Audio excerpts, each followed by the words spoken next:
Hey guys, welcome back. Today we're at an N-Scale layout, DeBob's N-Scale Man Cave actually, layout to look at the Model Power N-Scale Metal 440 American Steam Locomotive with sound.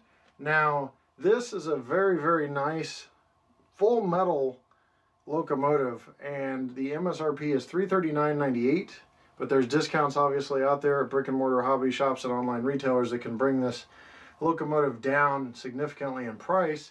But let's take a look at what you get from Model Power in this reinvented 440 starting right now.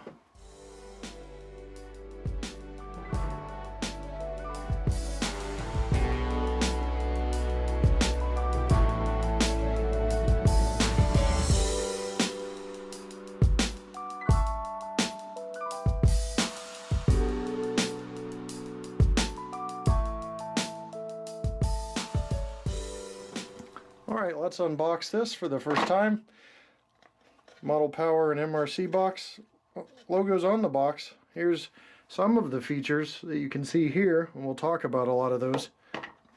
For documentation, you have a 1-year limited warranty that is through MRC and Model Power. On the back, exploded parts diagram in case there's any parts you need to replace down the line. It tells you what every part is and how to replace it, how to order a replacement through a corresponding number. Here's the DCC quick start guide. This is a DCC equipped locomotive, possibly the smallest N-Scale DCC and sound equipped locomotive. Here's a CV programming chart, and the functions are listed on the right all the way from F0 to F28.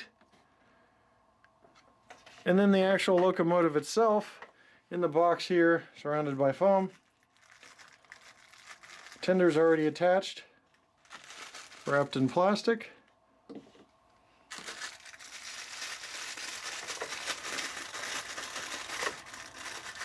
And some foam to support and protect rubbing of the tender from the locomotive. We're going to take a closer look at the locomotive here, starting from the front. You've got smokestack, headlight here, smoke box door with rivet detail along the sides, around the edges.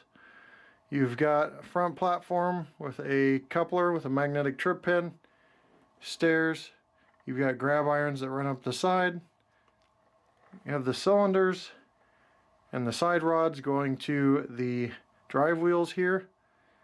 You've got the boiler and sand domes, bell, which doesn't move, it's fixed bell.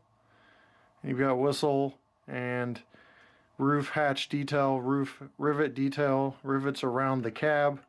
Clear print for being such a small locomotive. Southern Pacific on the back here.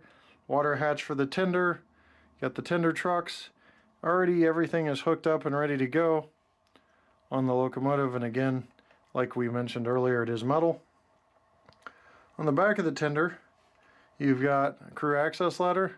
Small coupler cut lever detail, a coupler, and Southern Pacific again on the other side with rivet detail running along both sides. You can see the lights catching that there. It has a nice little glisten to it.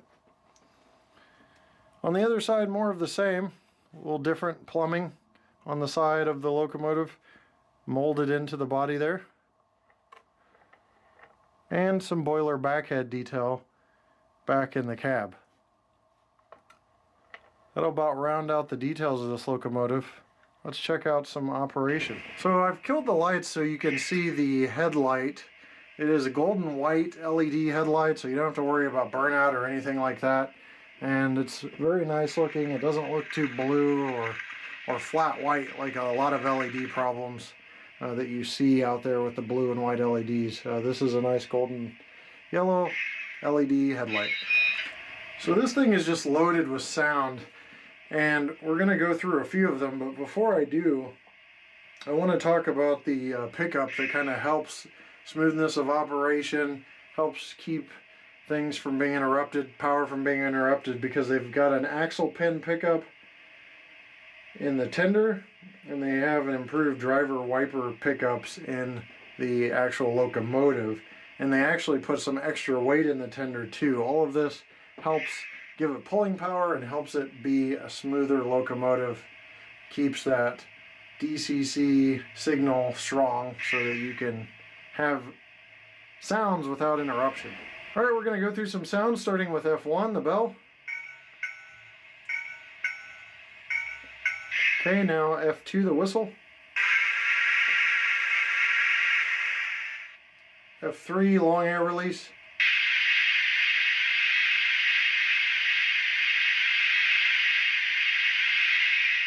F4, coupling. F5 is brake squeal when moving or brake release when idle. Okay, F6 turns everything on and off. F7 is the firebox open close. F8 is the water injector.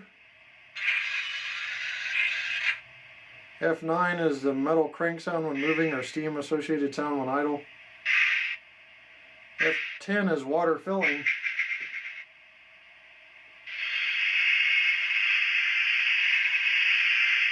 F11 is blower hiss.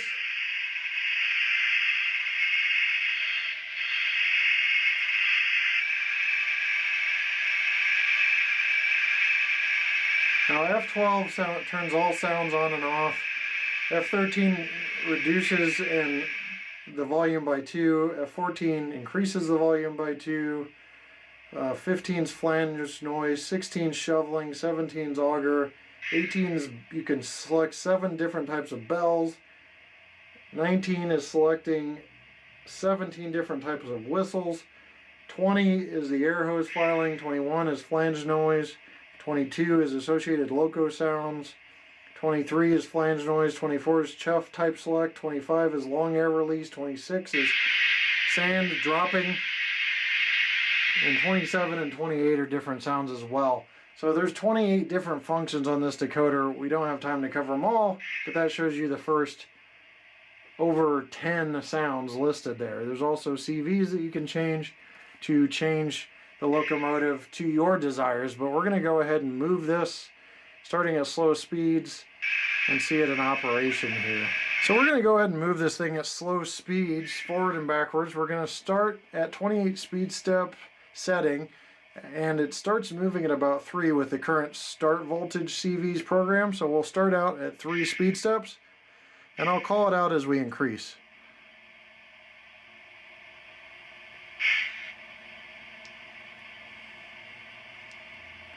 Looks like excellent motor control at slow speeds there. So let's go to 4 speed steps.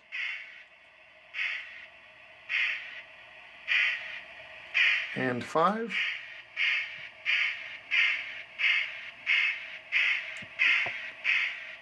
And 6. And 7.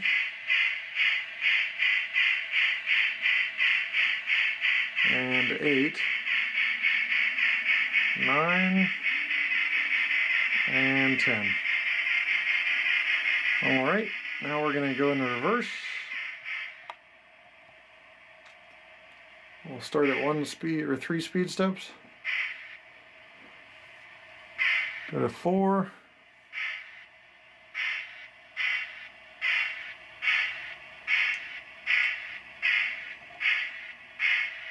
5.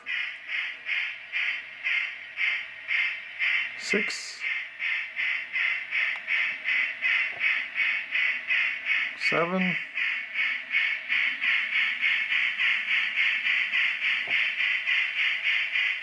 8. 9.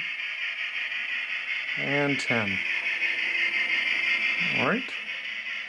So I wanted to do more of a real life pull test. So we have 20 cars, just assorted cars and caboose, I should say, hooked up to this locomotive. And from a dead start, we're going to pull these cars out of this yard here, and then we're going to go over some switches and make sure the locomotive under a little bit of a load, or quite a bit of a load, will actually not short out or have an interruption over the switches. So we're going to go ahead and move this locomotive here, and it is, as the slack is taken out, able to pull all 20 cars with no problems.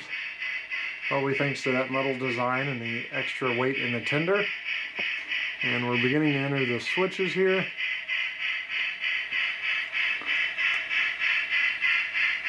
And steamers usually have more problems than switches, but this is navigating the switches no problem. Well guys, that is going to wrap up the review of the Model Power N-Scale Metal 440 American. Again, like I said, possibly the smallest N-Scale locomotive with sound, and the sound is very good. It wasn't tinny, there wasn't much resonation.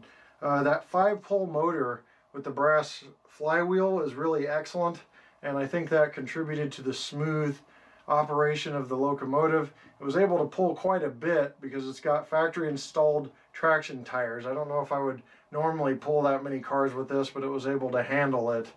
And usually I would stick with pulling something that long on long straightaways. Now, with that said, nothing really to ding the model on. I think it was a great model and very, very nice for N-Scale. Good MRC sound, and again, the prices are decent as well for a very nicely detailed metal sound equipped, DCC equipped locomotive from Model Power. So with that said, I'm going to leave you with the locomotive entering the roundhouse facility and taking a little spin on the turntable, and we'll see you next time right here on my channel. Take care.